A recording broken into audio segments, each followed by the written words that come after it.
Près de la carcasse rouillée de l'ancienne fonderie d'étain, hommes et femmes fouillent le sol à la recherche de la précieuse cassitérite. J'extrais la cassitérite après avoir lavé le gravier. Ensuite, je le vends aux négociants. Il m'arrive de gagner 15 000 francs CFA, ce qui me permet au moins de survivre avec mes enfants.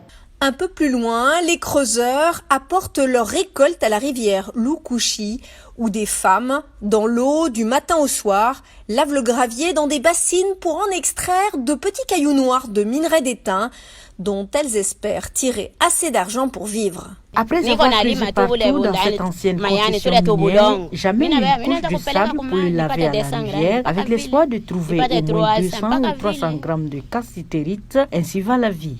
La majorité de la population vit sous le seuil de pauvreté dans ce territoire isolé qui fait face à la malnutrition et au choléra. La plupart des habitants préfèrent creuser plutôt que de cultiver les champs pour un gain plus rapide. Je vois qu'à Manono, les gens souffrent beaucoup. Vous voyez dans les mines, même les enfants, les petits-enfants, même les femmes qui sont là, mais nous sommes en train de combattre puisque c'est interdit. Mais les gens vivent de ces activités. Manono est situé dans la province du Tanganyika, dans le sud-est de la RDC, et regorge de minerais, cuivre et cobalt notamment. Après plusieurs années de forage, un gisement de 400 millions de tonnes de lithium a été découvert par la société AVZ Minerals, ce qui redonne espoir à la ville. Mais vous savez qu'il n'y a pas une société viable qui puisse aider la population comme telle. C'est pourquoi nous saluons que AVZ nous amène un peu ces activités quand il aura le permis d'exploitation pour que les enfants puissent travailler.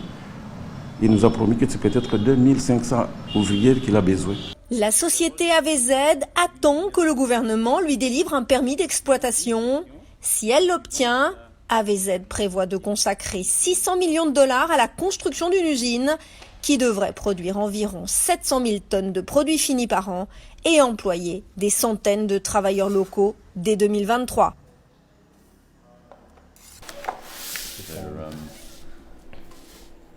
They're good quality stuff, though. Yeah.